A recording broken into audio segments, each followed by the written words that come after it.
Good morning. Thank you for being here. We have been out since about 4:30 this morning. The great men and women of law enforcement have been working on this operation for days and days, and probably weeks. Early this morning, one of the top leaders of MS-13 was apprehended. He was the leader for the East Coast, one of the top 3 in the entire country, right here in Virginia, living half an hour outside of Washington, D.C. He is an illegal alien from El Salvador, and he will not be living in our country much longer. He's in custody this morning. One of the top leaders right here near our nation's capital. I just cannot thank Governor Youngkin enough for his leadership in this effort. This has been a joint effort with state and local agencies. FBI Director Patel, thank you so much. Terry Cole, Virginia Secretary of Public Safety, our U.S. Attorney, Eric Siebert, DHS Secretary Noem, of course, who is in El Salvador, the home country currently of our illegal alien. DEA Acting Director Maltz, thank you. Our U.S. Marshals Service, ATF, all of the members of our task force who have been working tirelessly. We were out at that scene this morning, and what we saw was second to none. Teamwork, everyone working together. You know, someone made a great point, no egos. It was a team. You could not tell who was with what agency. Everyone was working as a team. And the most important thing, all of our agents were safe this morning, all of our law enforcement officers, and the bad guy is in jail. That's what matters. That's what happened. America is safer today because of one of the top domestic terrorists in MS-13. He is off the streets. This has been an ongoing directive of President Trump. His directive to me when I became Attorney General of the United States was very simple. Keep America safe. Make America safe again. And that's what these men and women have been doing tirelessly every single day since Donald Trump took office. We want to make our streets safer. We want to make our schools safer. We want to make your neighborhood safer. This guy was living in a neighborhood right around you. No longer, thanks to the great men and women of law enforcement. This task force that we have created is remarkable, using incredible technology that we will not discuss to catch and apprehend these horrible, violent, worst of the worst criminals. MS-13, they are organized, they are violent, they are committing homicides throughout our country. They are one of the most dangerous gangs in our country, and we are going to fight until they are completely dismantled. What I want to do, I want to have other governors, other law enforcement officers come here to Virginia and see this amazing task force, Governor, that is led by our agencies and Governor Youngkin. And what's happening here in Virginia? Arrests have increased 468% from the same period last year. We didn't need new laws, as President Trump always said. We needed a new president. And we have great leadership standing behind him to fight to keep America safe and make America safe again. We will keep your community safe, and we will continue to do that. It is my honor to introduce to you your Governor, Glenn Youngkin. Thank you, and welcome to Virginia. What this task force over the course of the last 4 weeks represents is the model of federal resources, stately resources, and local resources coming together in order to eradicate the drug and terrorist networks that exist. And I use the word terrorist because the illegal drug gangs, MS-13, Tren de Aragua, they are international terrorist organizations. And they are resident right here. They're resident across the country. And it requires this kind of task force, this collaboration of Virginia resources, our great Virginia State Police led by Colonel Hanley, our Department of Corrections led by Judge Chad Dotson, along with our leadership at the administration level led by Secretary Terry Cole and our Attorney General Jason Miyares, to come together with tremendous resources from the federal government. And systematically over the last 4 weeks, we have gone to work untangling, gone to work putting together the cases and arresting these horrific criminals, these criminals that live in our neighborhoods. The arrest this morning was in Dale City in Prince William County, right here in Northern Virginia, one of the best areas in America. And it was one of the top leaders of MS-13 living here, an illegal immigrant, and that illegal immigrant's going to go back to where he came from. But most importantly, it's this effort that has been enabled by the Trump administration. President Trump said, "Get the bad guys." I've been working on this literally for the first 3 years of our administration with little to no help from the senior leadership in the federal government and the Biden administration. On day one, we went to work signing a 287G memorandum. It took us 20 hours to get it done. I was able to deputize our state police and our Department of Correction members to go to work in this task force. I want to thank General Bondi. From the second she assumed her position, she was here with us. I want to thank Director Patel. From the second he assumed his position, he was here with us. Resources, capabilities. But I most importantly want to thank the men and women who every day put their lives on the line.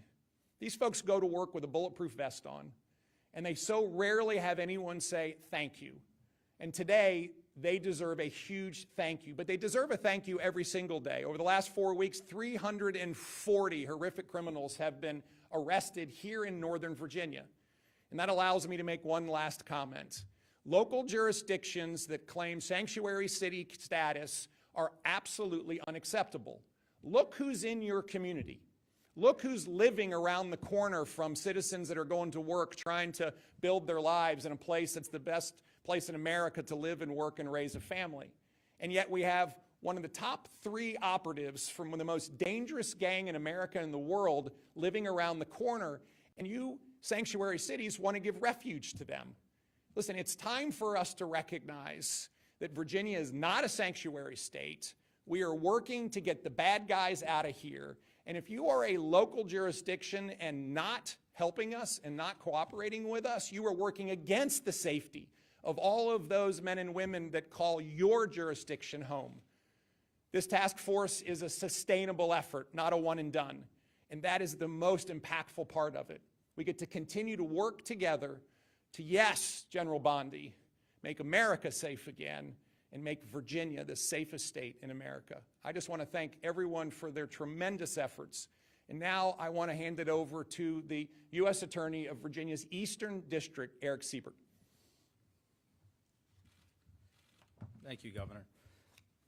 On March 3rd, we officially launched the operations as part of this Homeland Security Task Force.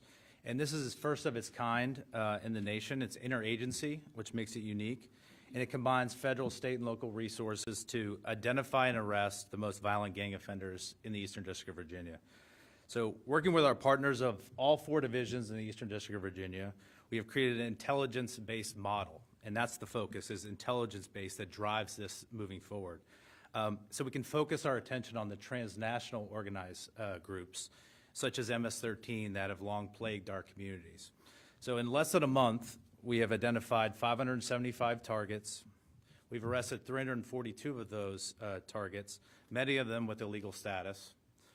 And of the 342 arrested, we've identified 81 individuals with gang or transnational crime of affiliation. The Eastern District of Virginia U.S. Attorney's Office has already done 73 federal criminal complaints charging these individuals. And between federal and state partners, we've obtained and executed 39 search warrants. We're already hearing in the community that our efforts are having a deterrent effect on these gangs. And so moving forward with the information that we've obtained from our arrests and search warrants, we plan to use the task force model to continue to identify these bad actors and prioritize the rest of the most violent transnational criminals. I want to thank Attorney General Bondi, Governor Youngkin, FBI Director Patel, DA Administrator Waltz, and Secretary Cole for your trust on this and support of this Virginia task force. And I also want to thank the hard work of the agents and the special agents of Virginia State Police and the federal agents, and also the AUSAs. My prosecutors have been working around the clock to support this task force. And despite the tremendous success of this task force, I want the public to know this is just the beginning of our efforts. We have a sense of urgency on this, and we do not plan on stopping till every one of these violent gang members is off the streets. And to the criminals, I just have to say, we're coming. So at this time, I'd like to turn this over to FBI Director Patel.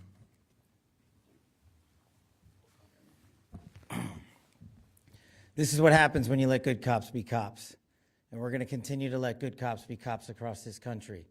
President Trump gave us the executive decision to go after and safeguard our communities. General Bondi is our warrior of justice leading that charge.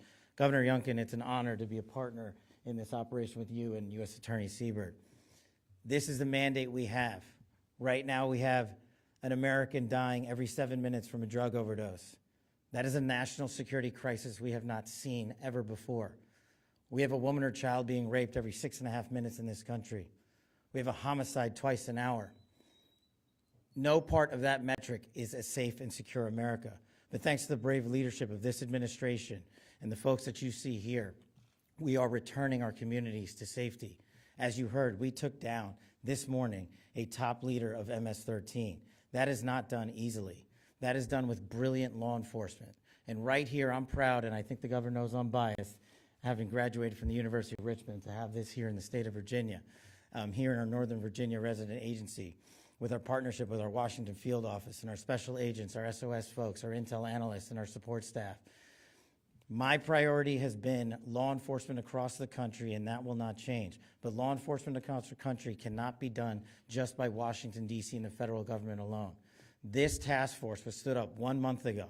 In 1 month, the brave men and women on this task force from state, local, and federal authorities have arrested 342 criminals in the state of Virginia alone. We wanted this to be a successful model. It is a successful model because of you. Because of your men and women on the streets.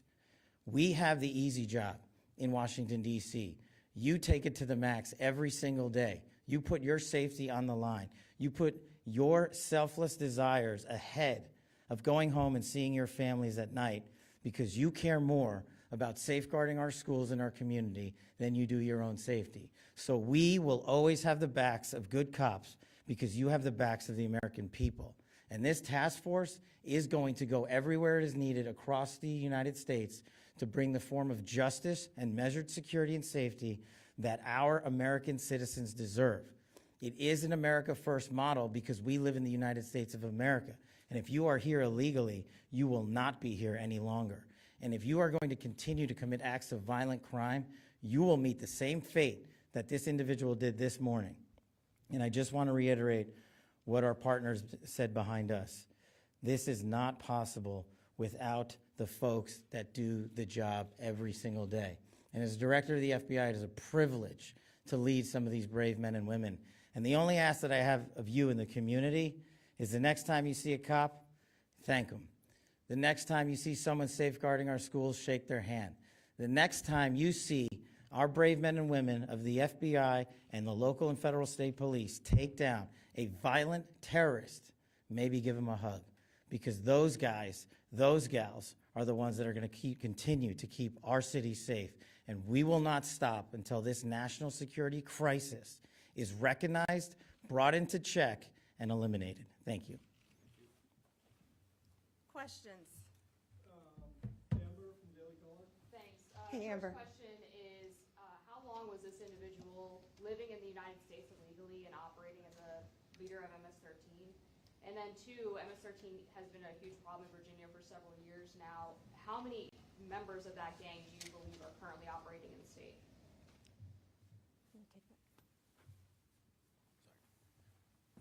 The bottom line is for far too long. And because of operational security, we won't get into too many of the details about this individual. But if you're here for a minute, a day, a month, or a year, you've been here far too long. And General Bondi has made it a priority at this FBI that we manhunt every single person committing an act of violent crime. And it should speak volumes that the leader for the entire East Coast was living right here in Virginia, right among us. Question? Oh, did you want to add something? Governor wants to add something. Sorry. I just want to reiterate that, first of all, President Trump's executive order declaring the drug gangs and cartels international terrorists is critical underpinning to the work today. Second of all, the collaboration now that's available because we have a 287G memorandum in place is critical. And it allows us then to bring the intelligence together to go pursue and arrest someone like this. And I just want to reiterate again, this is new. And the capabilities that are being displayed right now are capabilities that are now available not just to Virginia but to the rest of the country because of the administration's forward-leaning vision on how to use state and federal resources in collaboration in a way that has not been done.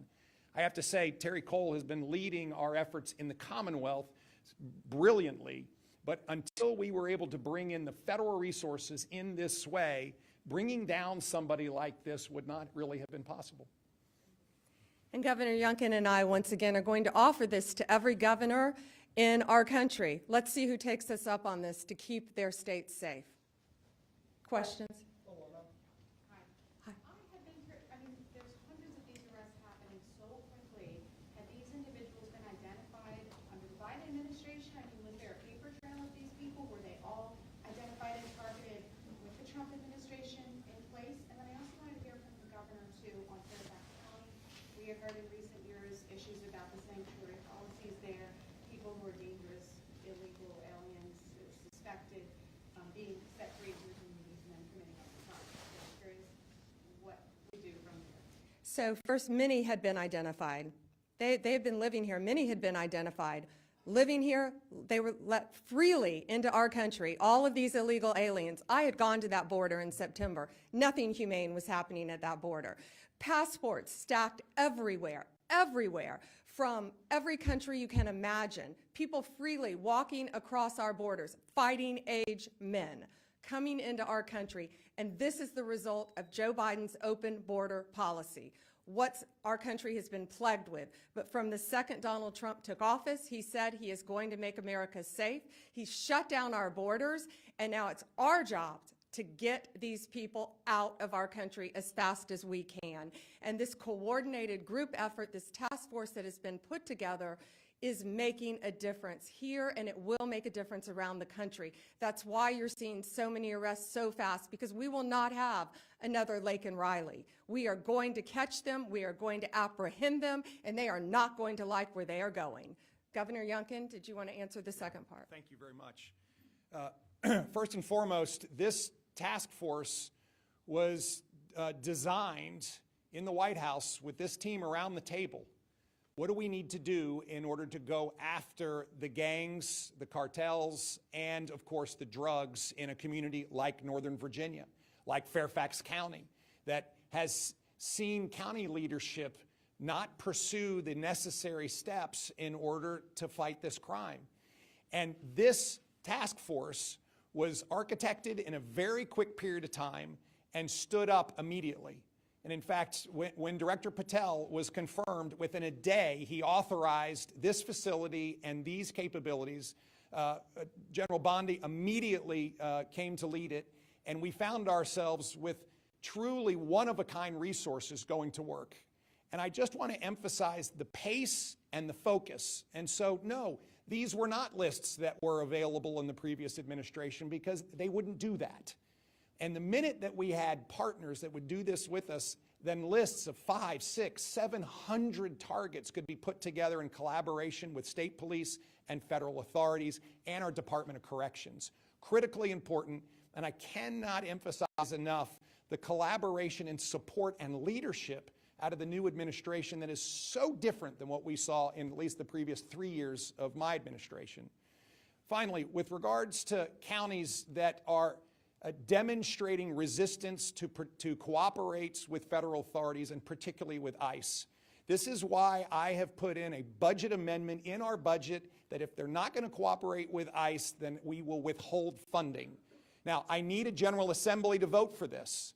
And I need a bunch of Democrats to step up and say, hey, we believe in public safety and we're going to hold jurisdictions accountable. And with this budget amendment, we can then hold Fairfax County accountable. But I'm also asking for help from our federal partners to make sure that jurisdictions that are not cooperating with ICE, we can in fact step in. And that's why the 287G memorandum that we have signed with the federal government is so important. It allows me to deputize our state police and our Department of Corrections folks, and we can then step in and make sure that we're taking custody of these folks and handing them over to ICE to be deported. This is critically important. We're not backing off, and I do believe there's an invitation here. There's an invitation for everyone to come together and recognize that criminals, literally one of the top operatives in MS-13 is in a community that would have never thought they were there. And if we continue to have sanctuary city philosophies, that's where they're going to go. And I don't believe any community in Virginia wants someone like this living in their community. And that's why it's so important that we come together, put down all the politics, and work together in order to make America safe again. Thank you. One more question. We got time for one more, Pierre. General Bondi, good morning. I have one question on topic and one question off topic. Can someone Of speak? course you have to go off topic. Question number one, can someone describe what this suspect's role was in MS-13 in terms of what kind of activity was he overseeing? All we're saying now, for certain reasons, we're not identifying him by name. He was one of the top members, top 3 in the entire country, head of the East Coast, one of the 3 leaders, and I will say very violent crimes. Anything you can associate with MS-13, he was the leader over it. All of the violent crimes. So he's very dangerous. He should not have been in this country. He's from El Salvador, and he was recruited at a very early age, and it rose to the leadership. And you have to be bad, you have to be tough to get there. But he is no longer tough because he is behind bars. The off-topic question, in terms of the signals chat controversy that's going on, is DOJ involved at this point? If so, why? If not, why not? Well, first, it was sensitive information, not classified, and inadvertently released. And what we should be talking about is it was a very successful mission.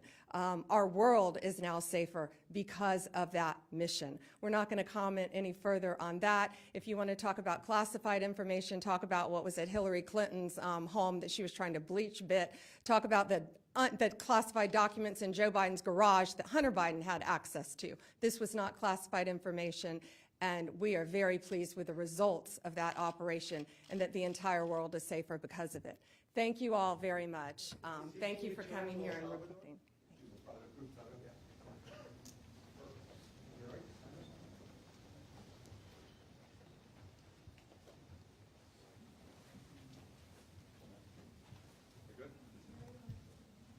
Wait, hang on one second. Hey, Terry, can you come up here? Come on. Nice job. No, come on. Come on. Jump up here.